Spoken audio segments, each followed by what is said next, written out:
Un millionnaire cruel a forcé une serveuse à jouer du violon lors d'une fête luxueuse pour l'humilier.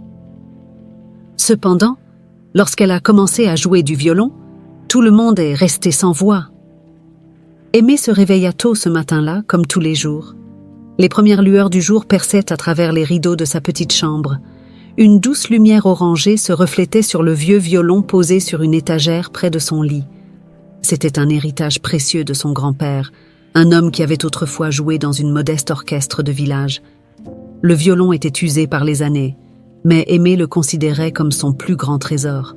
Elle descendit silencieusement dans la cuisine où sa mère préparait déjà le petit déjeuner. « Tu travailles ce soir ?» demanda sa mère d'une voix douce mais fatiguée. Aimée acquiesça en silence. Elle travaillait comme serveuse dans un restaurant chic du centre de Lyon. Un endroit où l'argent coulait à flot et où les clients riches n'hésitaient même pas à dépenser des sommes astronomiques pour un dîner. Mais pour Aimée, chaque pourboire était une goutte d'eau dans l'océan de responsabilité familiale. « J'espère que ça ne sera pas trop dur ce soir », murmura-t-elle, pensant déjà aux longues heures qu'elle allait passer à courir d'une table à l'autre. Mais malgré la fatigue qui s'accumulait, Aimée ne laissait jamais passer une nuit sans jouer de son violon. C'était sa manière de s'évader, de rêver d'une vie où elle pourrait monter sur scène et laisser sa musique toucher les cœurs. Elle s'accordait toujours quelques minutes avant de partir au travail pour jouer une mélodie. Ce matin-là, les sons mélancoliques de son violon résonnaient dans la petite maison, remplissant l'air d'une douce tristesse. Sa mère, en l'écoutant depuis la cuisine, essuya une larme discrète. Elle savait combien Aimée rêvait d'une vie différente, mais elle craignait que les rêves de sa fille ne soient écrasés par la dure réalité. Lyon était une ville magnifique, mais impitoyable pour ceux qui n'avaient pas les moyens de suivre le rythme de ses ambitions. Aimée, pourtant, n'abandonnait pas. Après avoir passé sa journée à aider sa mère à la maison et à faire quelques commissions, elle enfila son uniforme de serveuse. Un tablier noir noué autour de la taille, elle attrapa son sac et sortit de la maison, saluant son père, un modeste menuisier qui réparait des meubles dans l'atelier à côté. Le restaurant où elle travaillait s'appelait Le Grand Chêne, un établissement renommé fréquenté par les élites lyonnaises. Chaque soir, Aimée traversait ses portes en espérant que sa vie changerait, mais la plupart du temps, elle finissait sa nuit éreintée, avec seulement quelques pièces en poche. Pourtant, chaque pourboire était important pour aider à payer les factures de la maison. Le patron du restaurant, Monsieur Lavaux, la respectait, mais il savait aussi qu'elle était remplaçable, comme tous les employés. Aimée ne se plaignait jamais, gardant ses rêves bien cachés sous son tablier et son sourire aimable. Elle n'était pour ses clients riches qu'une ombre qui passait avec des plateaux chargés de mets raffinés et de coupes de champagne. Cette nuit-là, alors qu'elle préparait les tables pour un événement important, elle entendit les discussions animées entre les autres serveurs. Un nom revenait sans cesse, Thibaut Rousseau, un puissant homme d'affaires qui organisait régulièrement des soirées fastueuses dans les lieux les plus prestigieux de la ville. Thibaut Rousseau n'était pas un inconnu pour Aimée. Bien que leur monde soit à des années-lumière, elle avait entendu parler de lui à maintes reprises. On racontait qu'il était aussi riche qu'arrogant et qu'il traitait les gens comme des pions dans un jeu où il était le seul maître. Aimée, en arrangeant les verres sur une table, se demanda à quoi pouvait ressembler une vie comme la sienne. Non pas pour la richesse, mais pour la liberté que ces gens semblaient avoir. Ils pouvaient suivre leur passion, voyager, créer, tout ce qu'elle n'avait jamais eu l'opportunité de faire. Mais elle chassa rapidement ses pensées, se concentrant sur sa tâche. Le soir arriva rapidement et les invités commencèrent à affluer. Des rires bruyants, des discussions futiles et des regards méprisants accompagnèrent leur arrivée. Aimée se fondit dans le décor, exécutant son travail avec précision, comme toujours. Mais au fond d'elle, elle se sentait invisible. Alors qu'elle passait entre les tables, un homme au regard perçant, entouré de plusieurs personnes, la fixa un instant. Aimée ne savait pas encore que cet homme changerait sa vie. Thibaut Rousseau venait de la remarquer. Le premier chapitre se termine ici, avec l'introduction d'Aimée et son environnement, ainsi que la tension naissante liée à Thibaut Rousseau. La soirée battait son plein. Les rires et les éclats de voix remplissaient la salle du Grand Chêne, transformée pour l'occasion en un lieu de faste et de luxe. Les lustres en cristal scintillaient, projetant des éclats de lumière sur les murs recouverts de tableaux d'art modernes. Aimée, silencieuse, continuait de servir les invités, essayant de passer inaperçue. Elle n'était qu'une ombre parmi ces figures extravagantes, et cela lui convenait parfaitement. Pourtant, quelque chose en elle laissait entrevoir une nervosité inhabituelle ce soir-là. Thibaut Rousseau, le centre de l'attention, était assis à une grande table près du centre de la salle. Il riait bruyamment avec ses invités, son air arrogant tranchant avec l'atmosphère joyeuse. Tout dans son attitude révélait une certaine supériorité. Ses gestes étaient précis, mesurés, comme s'il commandait une armée invisible qui répondait à chacun de ses désirs. Thibaut aimait avoir le contrôle. Il était connu dans le monde des affaires pour son esprit acéré et son tempérament impitoyable. Peu de gens osaient le contredire, et ceux qui le faisaient regrettaient rapidement leur audace. Aimée l'observait de loin, fascinée et légèrement intimidée par sa présence. Elle avait entendu de nombreuses histoires sur lui, comment il avait bâti son empire en écrasant ses concurrents et en manipulant les opportunités à son avantage. Il semblait intouchable, au sommet d'un monde auquel elle ne pourrait jamais appartenir. Mais ce soir-là, Aimée ressentit un malaise grandissant. Quelque chose dans l'air paraissait différent. Pendant qu'elle traversait la salle, plateau en main, elle aperçut Monsieur Lavaux qui se dirigeait rapidement vers elle, une expression de stress sur le visage. « Aimée, il va falloir que tu t'occupes de la table de Monsieur Rousseau. Nous avons un petit problème avec le service. Je compte sur toi pour ne faire aucune erreur. » Le cœur d'Aimée accéléra immédiatement. Servir à la table de Thibaut Rousseau signifiait être sous le regard direct de l'homme le plus redouté du restaurant. Elle ne pouvait pas se permettre de faire un faux pas. « D'accord, Monsieur Lavaux, je m'en occupe, » répondit-elle d'une voix plus calme qu'elle ne se sentait. Elle prit une profonde inspiration avant de s'avancer vers la table. Dès qu'elle s'approcha, elle sentit les regards se poser sur elle.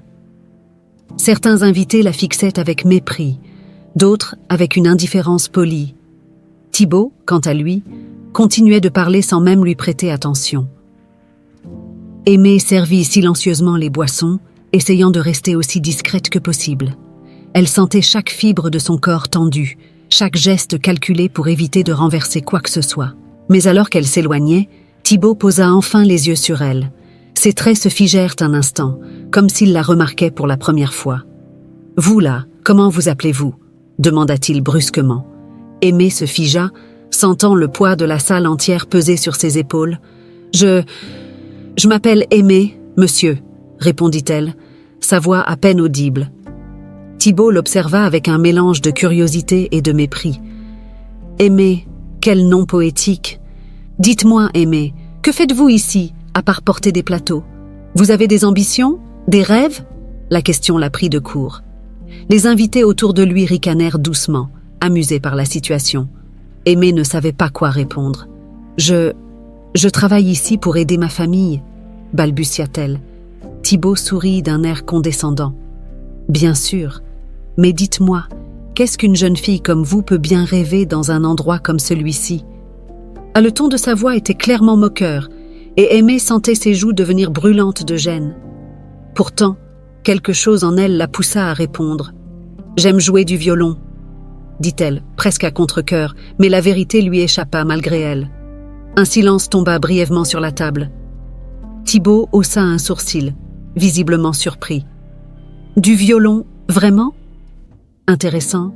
Il se tourna vers ses invités, puis lança soudainement « Eh bien, nous avons un violon ici pour la petite orchestre de la soirée. Pourquoi ne pas nous montrer vos talents, Aimée ?» Aimée se sentit prise au piège. Les rires autour d'elle résonnaient comme des coups de marteau, et elle savait que Thibaut ne s'attendait pas à une véritable performance. Il voulait la ridiculiser. « Je ne suis pas sûre que ce soit une bonne idée, » murmura-t-elle, hésitante.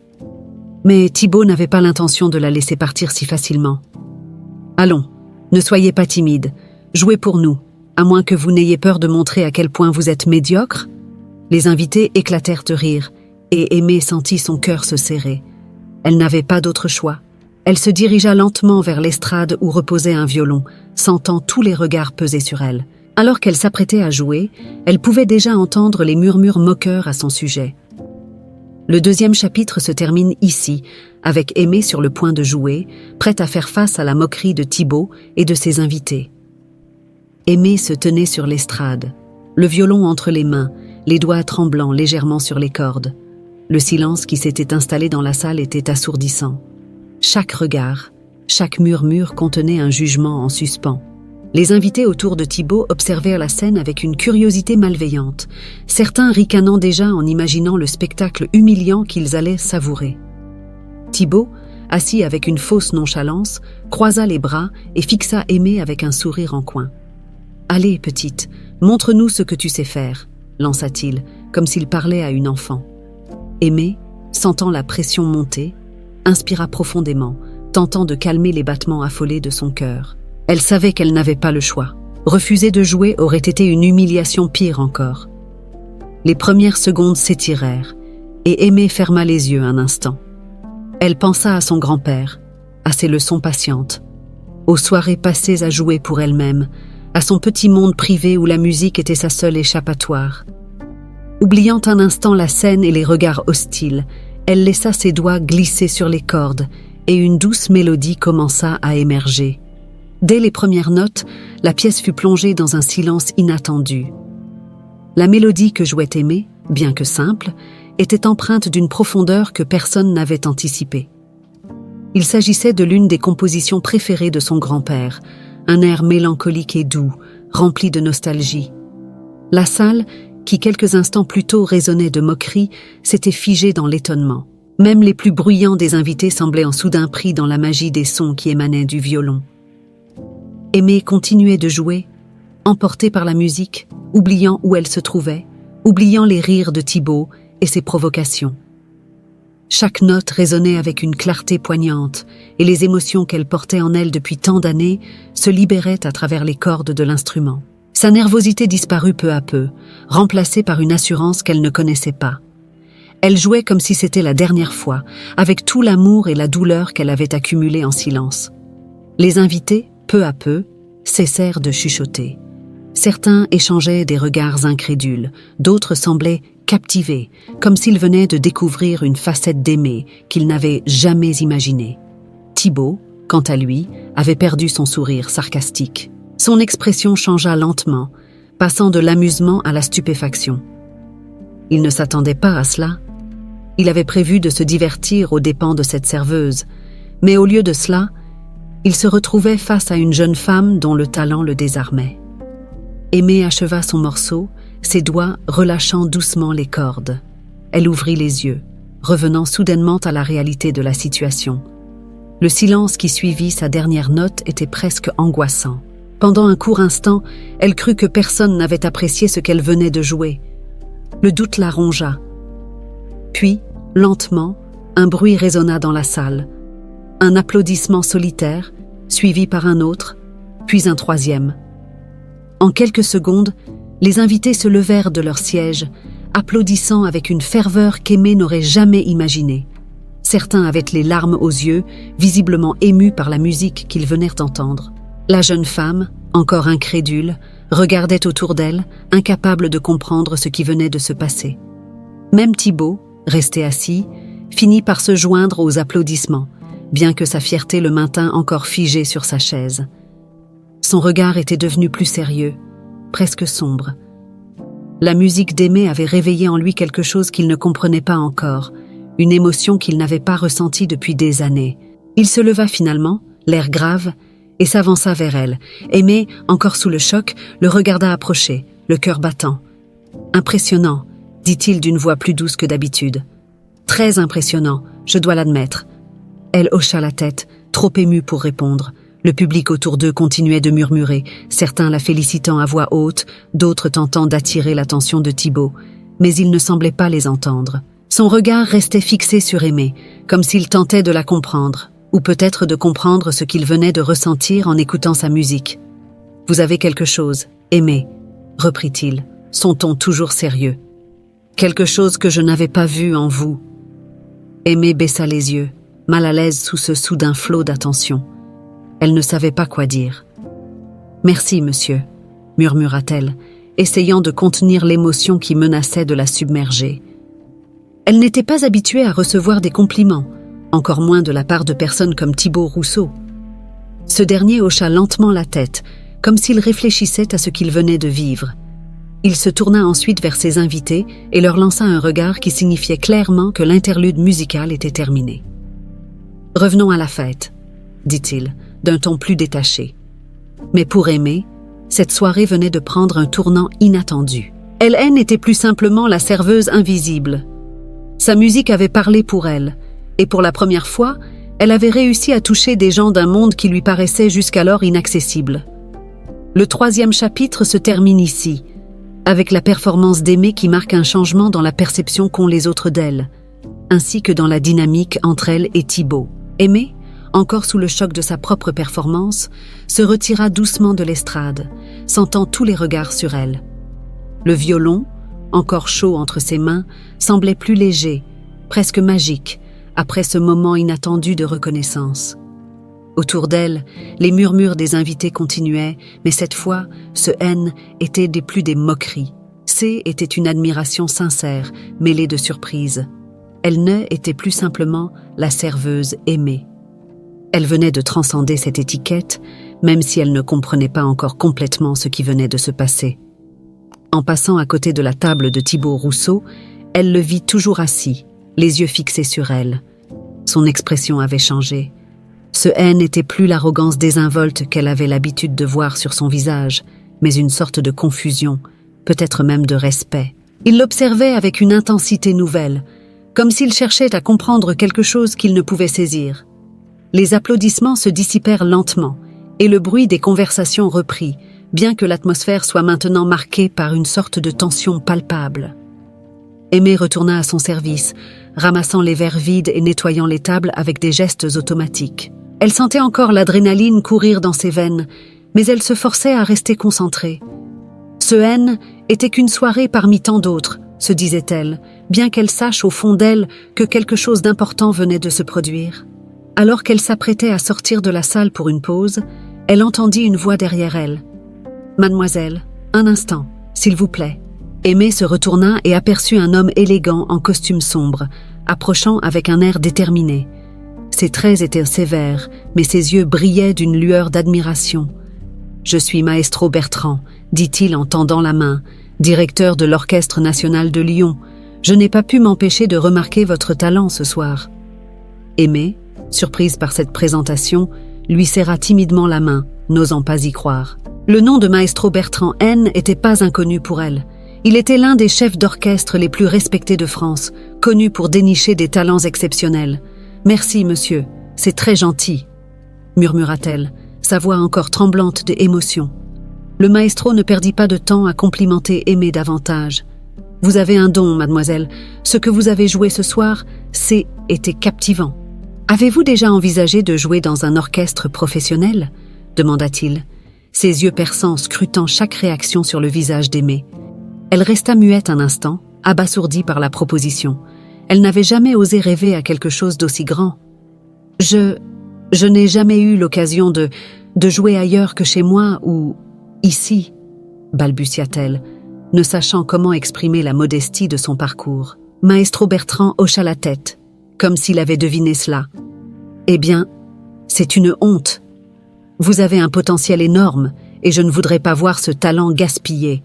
Si cela vous intéresse, je pourrais vous offrir une opportunité de rejoindre l'orchestre. Nous avons un programme de formation pour jeunes musiciens talentueux. Vous seriez la bienvenue. » Aimée sentit son cœur bondir dans sa poitrine. Elle n'arrivait pas à croire ce qu'elle entendait. Cette chance, si longtemps rêvée mais jamais imaginée possible, venait de lui être offerte sur un plateau d'argent. Je ne sais pas quoi dire. C'est incroyable, mais je dois aussi penser à ma famille. J'ai des responsabilités. Le maestro esquissa un sourire compréhensif. « Je comprends. Prenez votre temps. Mais sachez que l'opportunité est là, quand vous serez prête. » Il lui tendit une carte de visite avec son numéro personnel. « Soit appelez-moi dès que vous aurez pris une décision. » Aimée prit la carte, ses mains tremblant légèrement. Elle hocha la tête en signe de remerciement, incapable de trouver les mots pour exprimer l'ampleur de sa gratitude. À ce moment-là, elle sentit à nouveau la présence de Thibaut Rousseau, qui s'était approché en silence. Il avait tout observé de loin et semblait avoir suivi la conversation entre Aimé et le maestro. « Eh bien, voilà qui est intéressant », dit-il en se tenant les mains derrière le dos, son ton plus mesuré que d'habitude. « Une serveuse qui devient musicienne. C'est une belle histoire, n'est-ce pas ?» Aimé leva les yeux vers lui, incertaine de ce qu'il sous-entendait. Était-ce une nouvelle moquerie déguisée ou un véritable compliment? Il lui était impossible de savoir. « Peut-être, oui », répondit-elle prudemment, ne voulant pas trop en dire. Thibaut la fixa un instant de plus avant de détourner le regard. « Vous avez un talent, Aimé, et il semble que le monde l'ait enfin remarqué, » déclara-t-il d'un ton qui oscillait entre l'admiration et quelque chose de plus personnel, de plus troublant. Il tourna les talons et rejoignit ses invités, laissant Aimé confuse quant à ses véritables intentions. Elle regarda la carte du maestro dans sa main, puis jeta un dernier regard à Thibaut qui s'éloignait. Une étrange sensation l'envahit. Cette soirée avait été un tournant dans sa vie, elle le sentait. Mais elle ne pouvait pas encore prévoir à quel point cela allait bouleverser son existence. Le 4e chapitre se termine ici, avec Aimé face à une opportunité inespérée et les premiers signes d'un changement dans l'attitude de Thibaut. Le lendemain de cette soirée inoubliable, Aimé se réveilla avec une étrange sensation.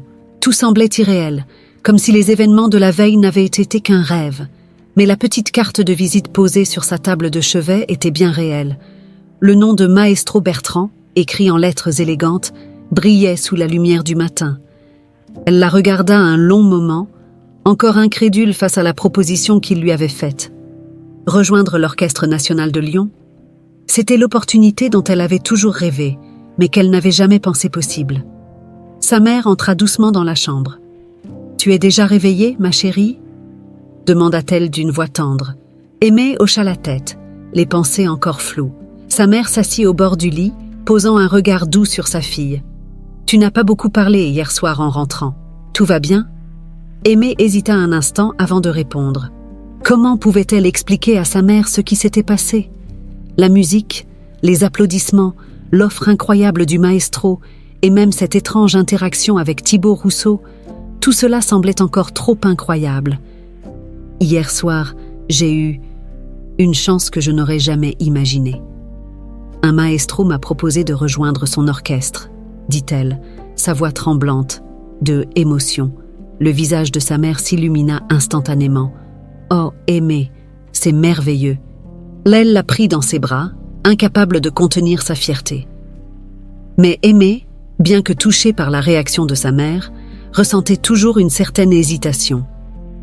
Les responsabilités familiales, la peur de l'inconnu, tout cela pesait sur elle. Plus tard dans la journée, Aimé se retrouva seule dans le petit salon familial, son violon posé sur ses genoux. Elle joua doucement quelques notes, essayant de retrouver ce sentiment d'évasion qu'elle ressentait chaque fois qu'elle jouait. Mais cette fois, quelque chose était différent. Elle savait maintenant que son talent avait été reconnu et que son rêve était à portée de main.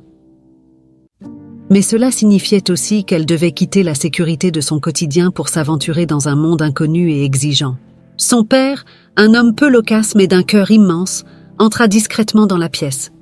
Il s'assit sur une chaise près de la fenêtre et l'observa jouer pendant un moment, en silence. Aimé sentit sa présence rassurante et ralentit doucement le rythme de la mélodie. « Je t'ai entendu parler avec ta mère ce matin, » dit-il finalement d'une voix calme. « Je sais que tu te sens partagé, Aimé. Mais je veux que tu saches que ta mère et moi, nous sommes fiers de toi. Peu importe ce que tu décides, nous serons là pour te soutenir. » Aimé sourit, ému par ces mots. Son père ne parlait pas souvent de ses émotions, mais lorsqu'il le faisait, ses paroles avaient un impact profond. « Merci, papa », répondit-elle doucement, replaçant le violon sur son épaule. Les jours suivants, Aimé retourna au Grand Chêne pour travailler. Mais elle ne pouvait s'empêcher de repenser sans cesse à cette offre. Elle se sentait piégée entre deux mondes, celui où elle devait rester pour aider sa famille, et celui où elle pourrait enfin s'épanouir en tant que musicienne.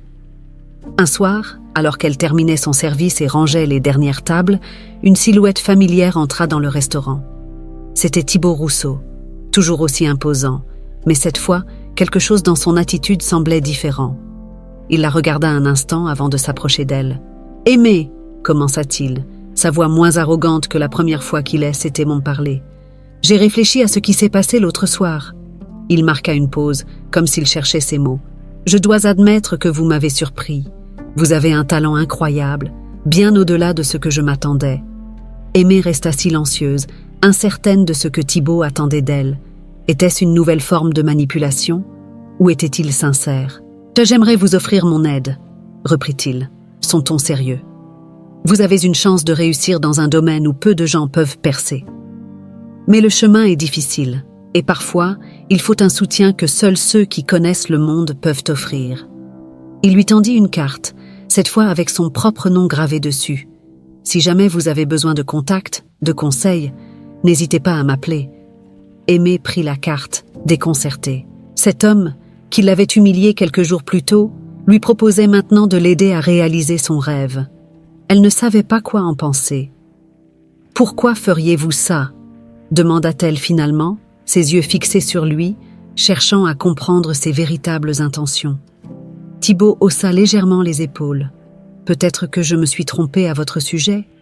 Peut-être que je me suis trompée sur beaucoup de choses. » Cette réponse laissa Aimée encore plus perplexe.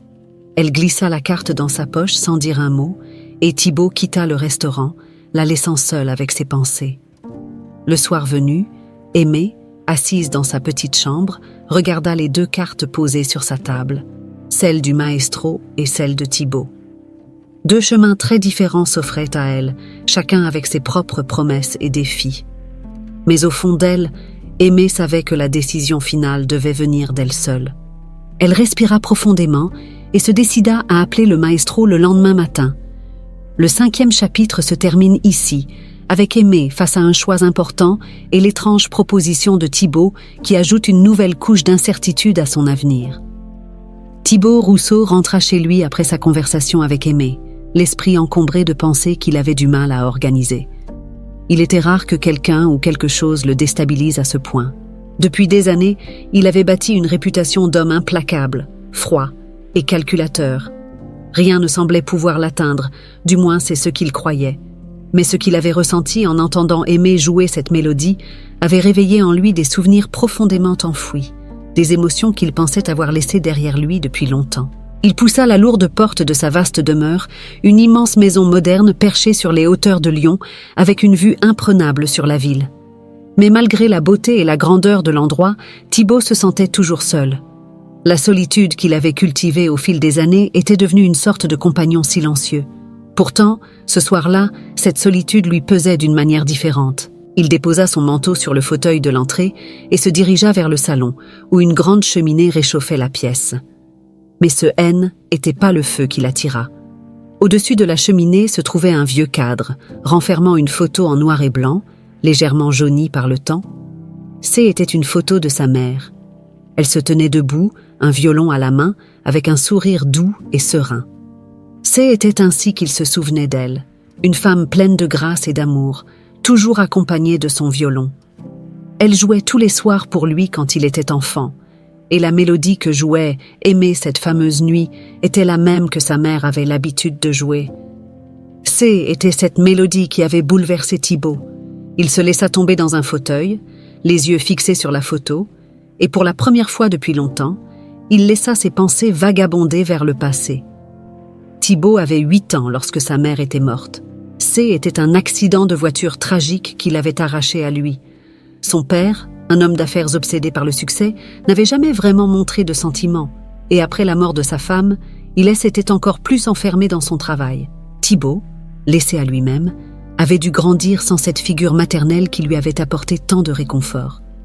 Il se souvenait des soirées passées à écouter sa mère jouer du violon, et de la manière dont chaque note le faisait se sentir en sécurité, aimé, protégé.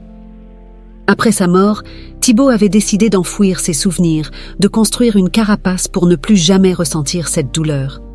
Il avait promis de ne plus se laisser affecter par les sentiments. C'est cette froideur émotionnelle qui l'avait conduit à devenir l'homme qu'il était aujourd'hui, un homme dur, invulnérable, qui ne laissait personne entrer dans son monde. Mais la musique d'Aimée avait fissuré cette carapace en une fraction de seconde. En entendant cette mélodie, il avait ressenti une vague d'émotion qu'il n'avait pas vécue depuis des décennies. Assis dans son fauteuil, il se demandait ce que sa mère aurait pensé de lui, de l'homme qu'il était devenu. Il savait que ce qu'il avait fait à Aimée ce soir-là, en la forçant à jouer devant tous ses invités, était cruel. Sa mère n'aurait jamais approuvé ce comportement. Était comme s'il avait projeté sur Aimée la frustration et la colère qu'il avait accumulées au fil des années. Thibaut se leva, pris d'une soudaine agitation. Il marcha jusqu'à la fenêtre, observant les lumières de la ville briller en contrebas. Ses pensées tourbillonnaient. Pourquoi cette musique avait-elle réveillé tout cela? Pourquoi maintenant? Et surtout, pourquoi Aimée? Il ne pouvait s'empêcher de se demander ce qui l'avait poussé à lui proposer son aide plus tôt dans la soirée. Cela ne lui ressemblait pas. Habituellement, il ne s'intéressait à personne d'autre que lui-même. Mais quelque chose chez elle avait changé la donne. Thibaut repensa à la façon dont elle avait joué. Il se souvenait du regard concentré, presque féroce, qu'elle avait lorsqu'elle jouait.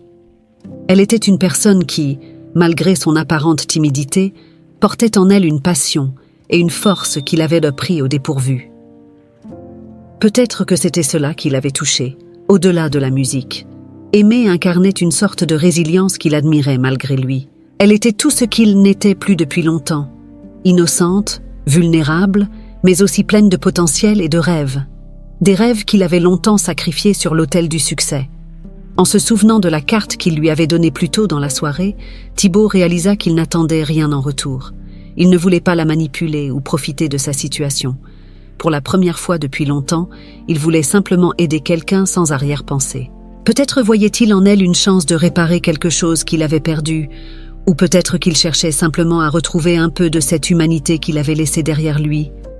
Quoi qu'il en soit, Thibaut savait que cette rencontre avec Aimée avait marqué un tournant dans sa vie, mais il ne savait pas encore comment ni où cela le mènerait. Le 6e chapitre se termine ici, avec un éclairage sur le passé de Thibaut et sur les raisons profondes de son comportement, ouvrant la voie à une possible transformation intérieure.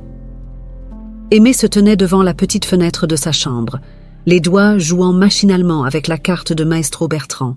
Elle l'avait relue des dizaines de fois, comme si elle cherchait à y trouver des réponses, des indices qui pourraient l'aider à prendre la décision qui la tourmentait depuis plusieurs jours.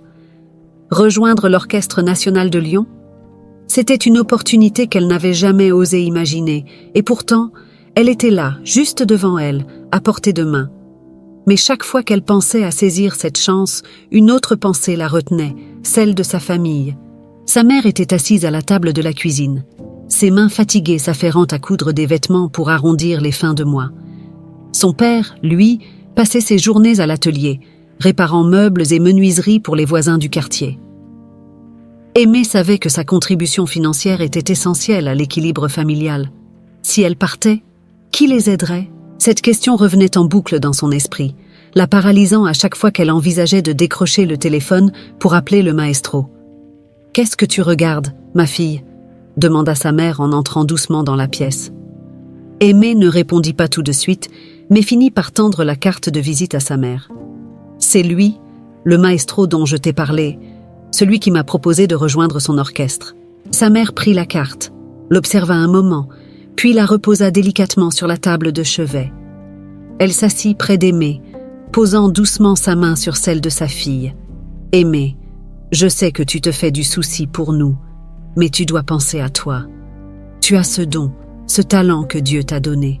Ne laisse pas la peur ou les responsabilités te retenir. » Aimée sentit ses yeux se remplir de larmes. « Mais, maman, si je pars, qui va vous aider? Papa et toi travaillez déjà tellement, je ne peux pas vous laisser. » Sa mère sourit doucement, caressant les cheveux de sa fille. « Nous nous débrouillerons, comme nous l'avons toujours fait. Tu as travaillé si dur, tu as sacrifié tant de choses pour nous.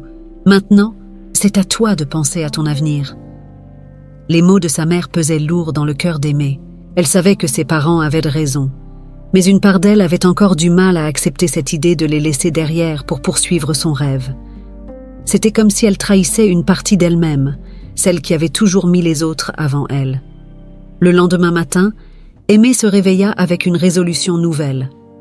Elle ne pouvait plus fuir cette décision. Elle regarda à nouveau la carte du maestro, puis la plaça dans la poche de son manteau avant de sortir. Ses pas la menèrent à une cabine téléphonique à quelques rues de chez elle.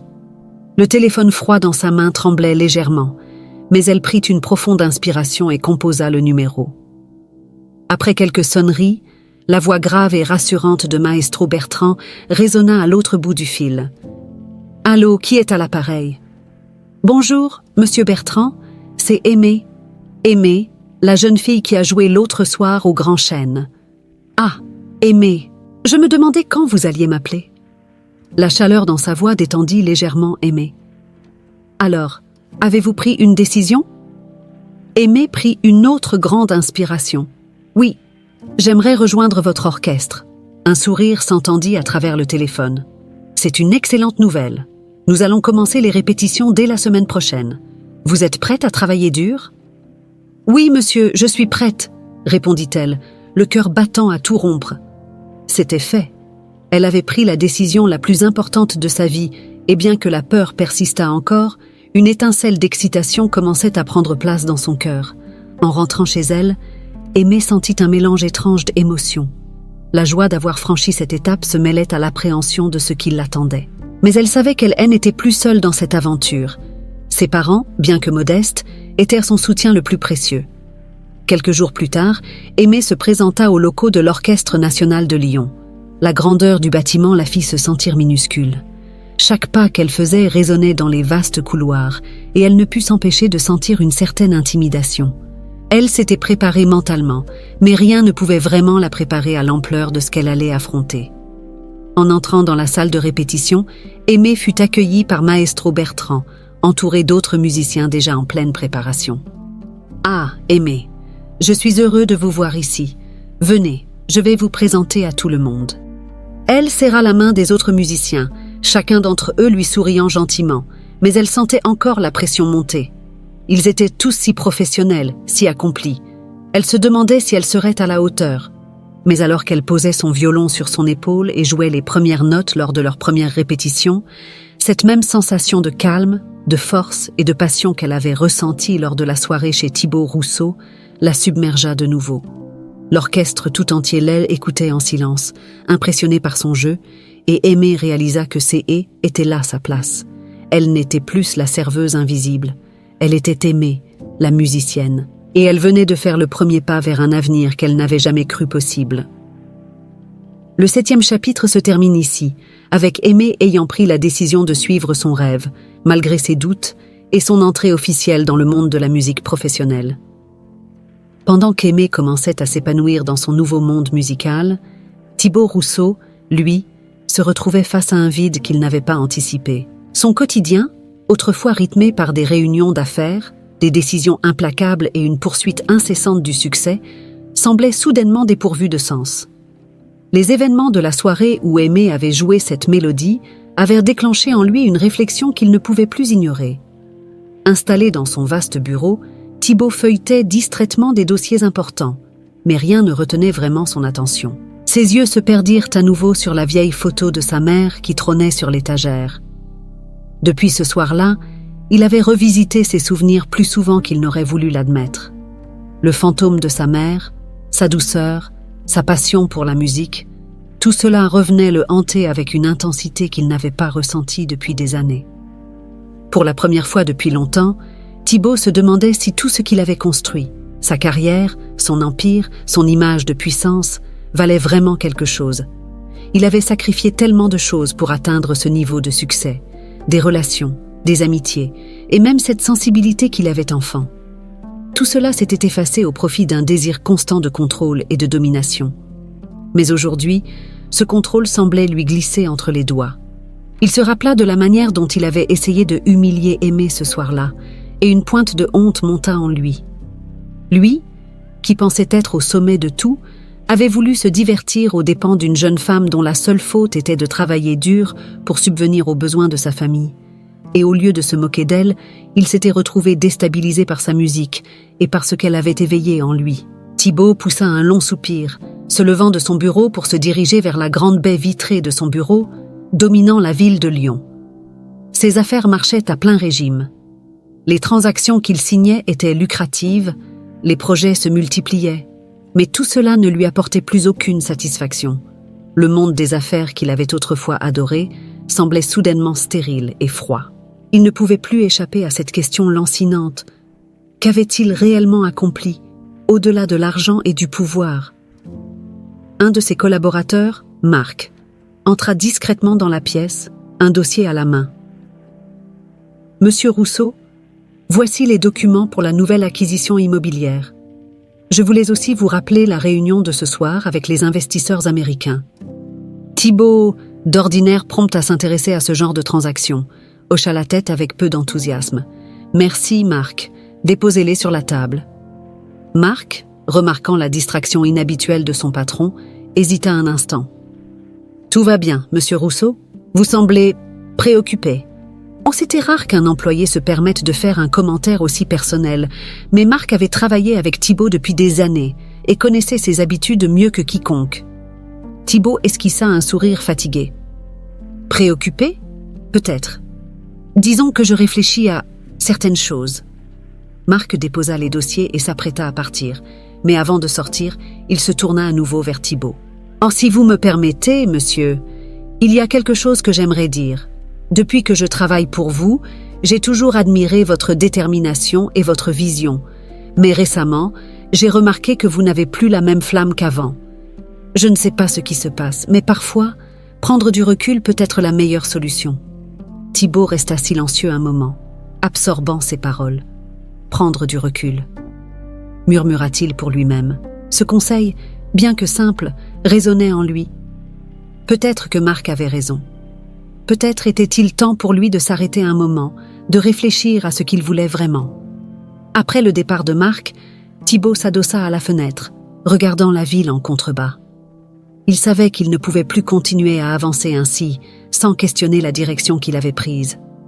Et bien qu'il ne l'ait pas encore pleinement acceptée, une partie de lui savait qu'il devait changer. Non pas parce que ses affaires souffraient, mais parce que lui, en tant qu'homme, s'éteignait peu à peu. Le soir venu, au lieu de se rendre à la réunion avec les investisseurs américains, Thibault prit une décision impulsive. Il se dirigea vers la salle de concert où Aimée devait jouer avec l'orchestre pour la première fois. Cela faisait des jours qu'il pensait à elle, à la manière dont elle s'était retrouvée dans ce monde musical, une place qui semblait désormais lui appartenir. La salle était déjà remplie lorsqu'il arriva, les murmures et l'excitation du public flottant dans l'air.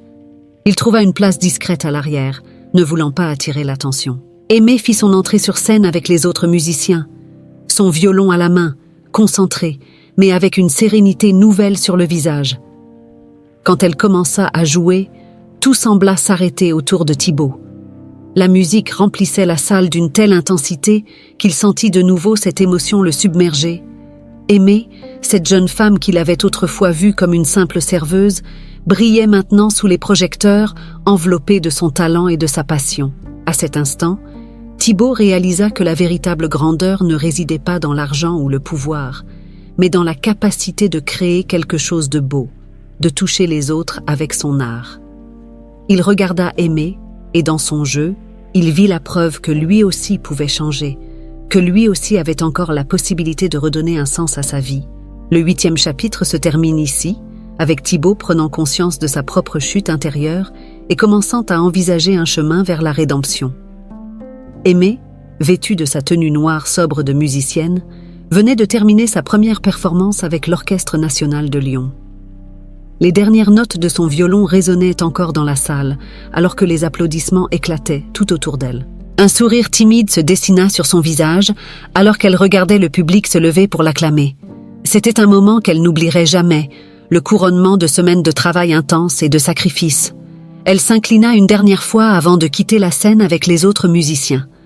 Son cœur battait encore à un rythme effréné, non pas à cause de la nervosité cette fois, mais de l'euphorie. Elle avait réussi. Elle était montée sur scène et avait joué avec une maîtrise qu'elle n'aurait jamais imaginée quelques mois plus tôt. Dans les coulisses, les autres membres de l'orchestre la félicitaient, mais Aimée restait humble, remerciant chacun d'eux avec une modestie naturelle. « Tu as vraiment assuré, Aimée », lui lança l'un des violonistes, un grand sourire aux lèvres. Le maestro est très impressionné. Aimée, bien que touchée par les compliments, se sentait encore un peu étrangère dans ce nouveau monde. Elle se souvenait de la petite salle de sa maison familiale où elle s'exerçait seule, tard dans la nuit. Et maintenant, Elle était ici, dans l'une des plus grandes salles de concert de France, jouant pour un public qui l'applaudissait. Tout cela semblait encore irréel.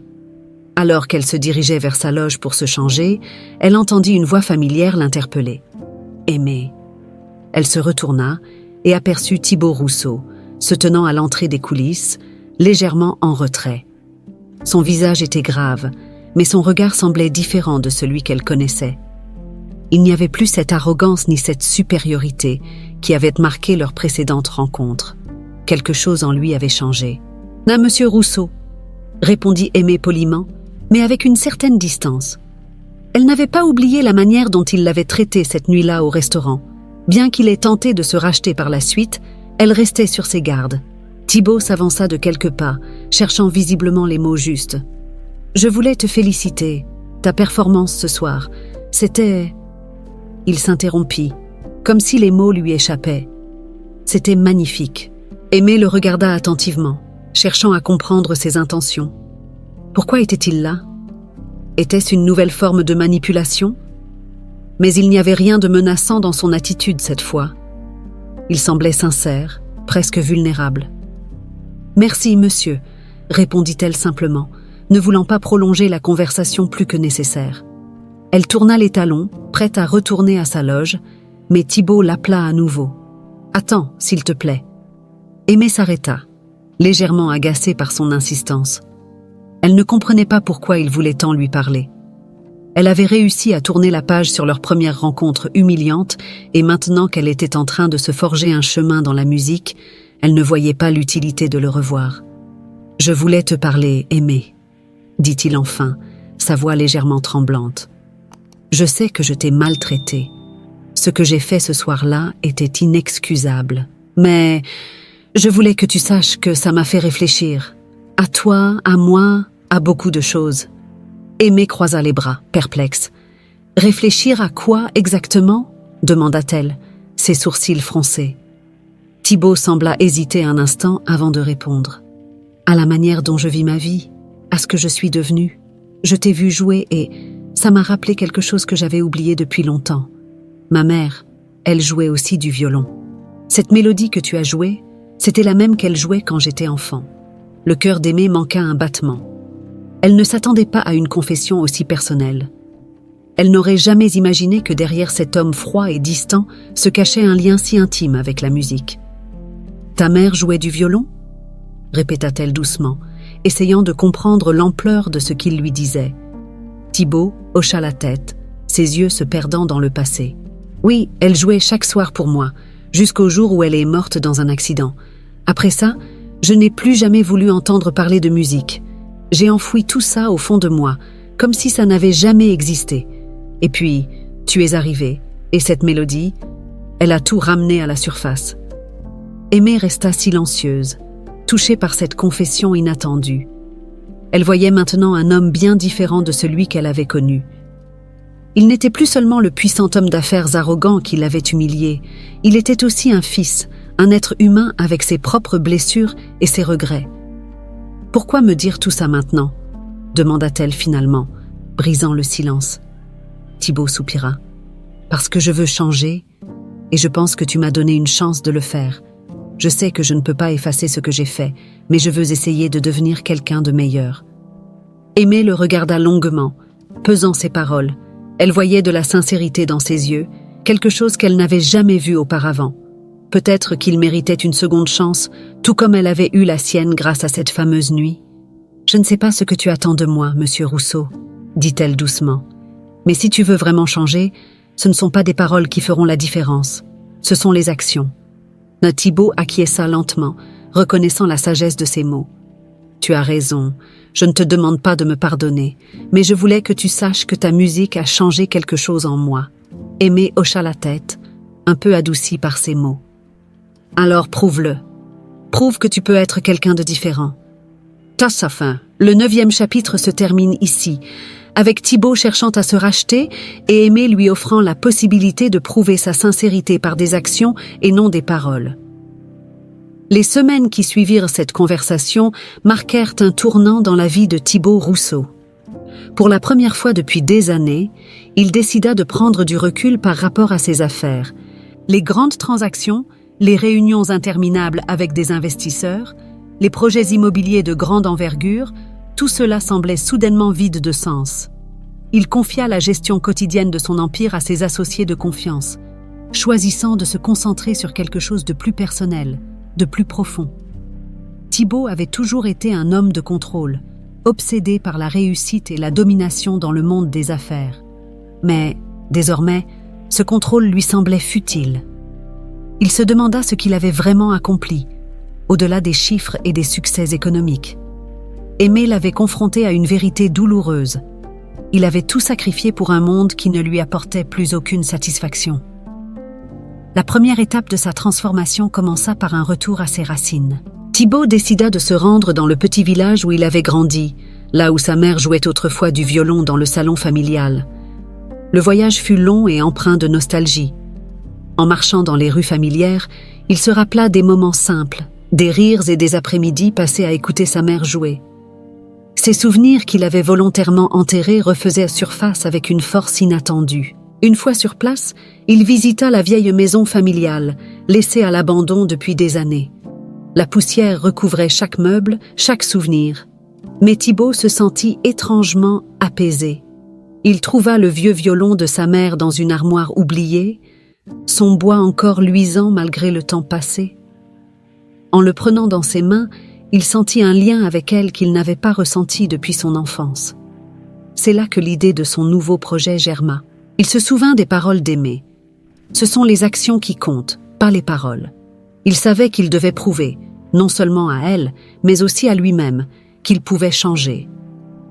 Inspiré par ce souvenir, Thibaut décida de se consacrer à une nouvelle mission, aider de jeunes talents, comme Aimé, à réaliser leurs rêves, surtout ceux qui n'avaient pas les moyens financiers ou les connexions nécessaires pour percer dans le monde de la musique. De retour à Lyon, Thibaut mit en place une fondation destinée à soutenir de jeunes musiciens prometteurs, issus de milieux modestes. Il investit dans des bourses, des instruments, et créa des partenariats avec des écoles de musique prestigieuses pour donner aux jeunes talents la chance qu'ils méritaient.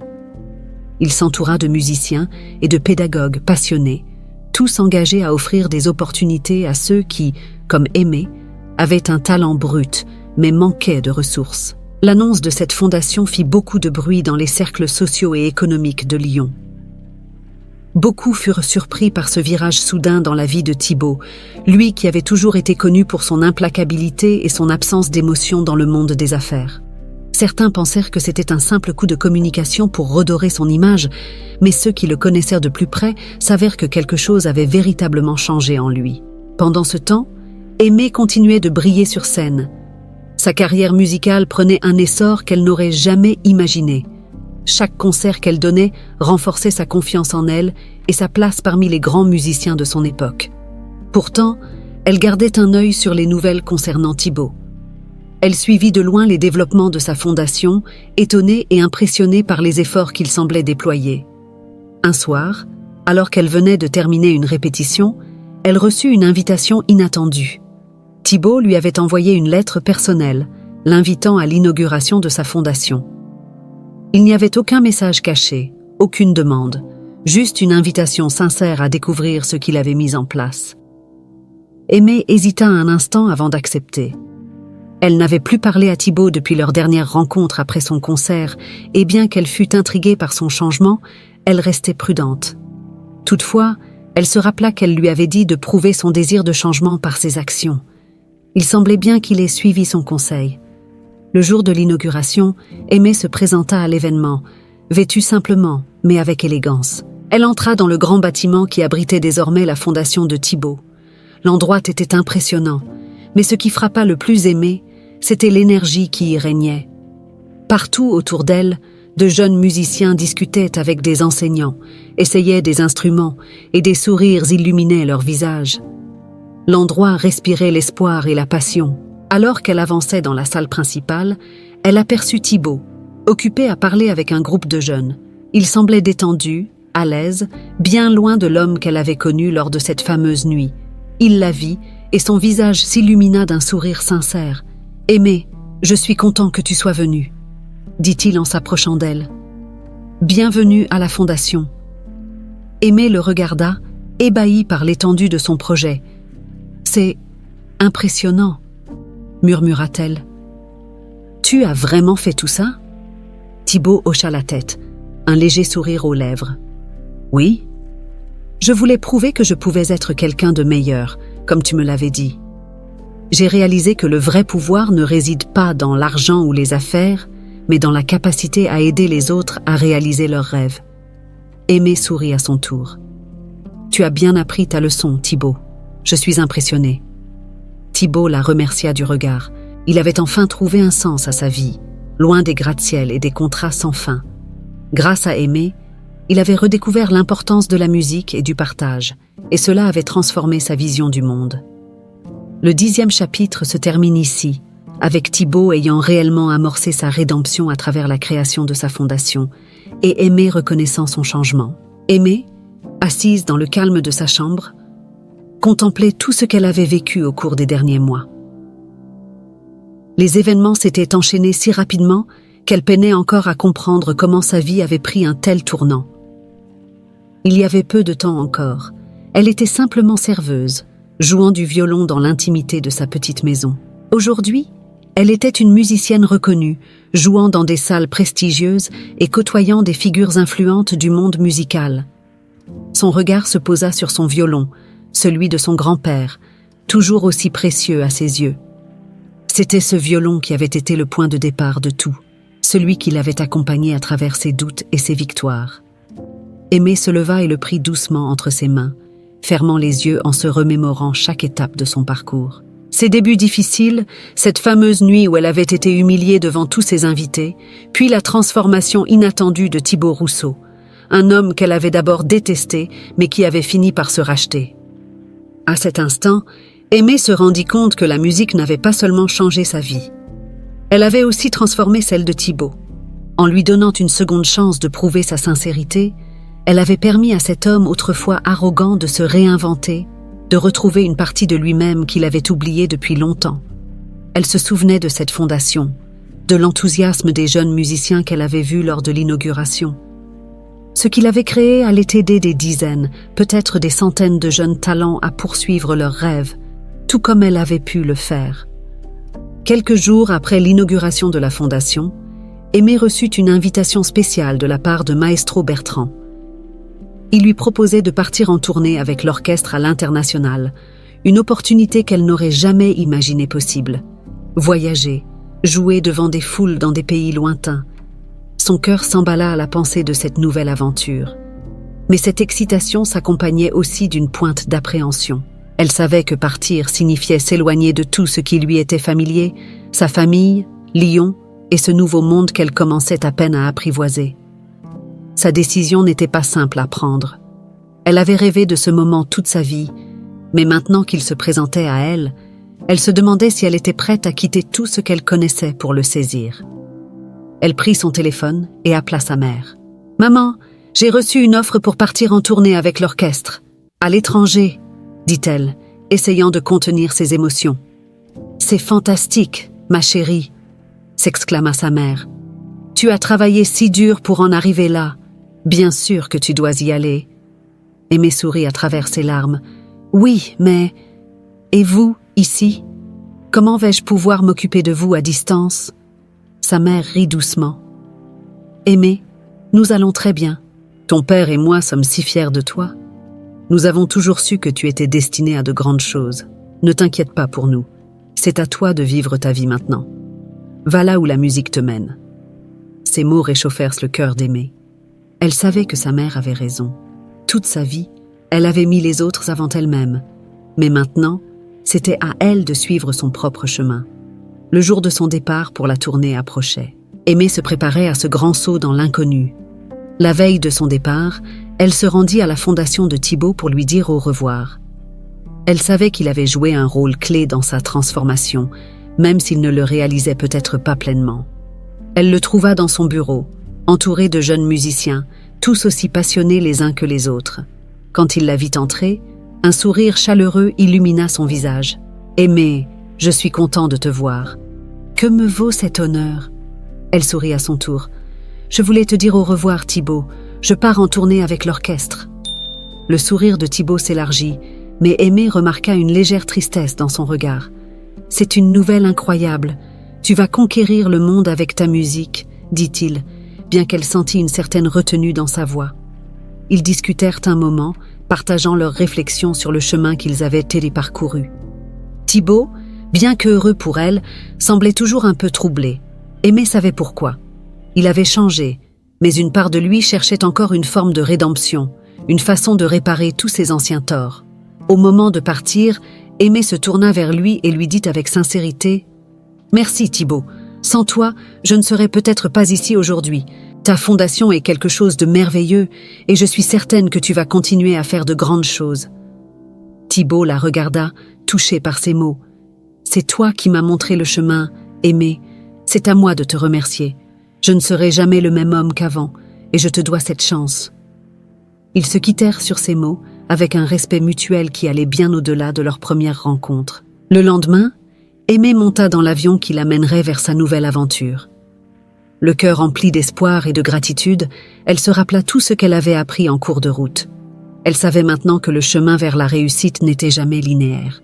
Il était plein de défis, d'obstacles, mais aussi de belles surprises et de rencontres inattendues. En survolant les nuages, Aimé ferma les yeux et laissa les premières notes d'une nouvelle mélodie flotter dans son esprit. Une mélodie qui, comme sa vie, serait pleine de variations, de crescendo et de doux silences. Le 11e chapitre se termine ici, concluant l'histoire d'Aimé avec son départ vers une nouvelle vie, laissant derrière elle un passé de doute pour embrasser un avenir plein de promesses.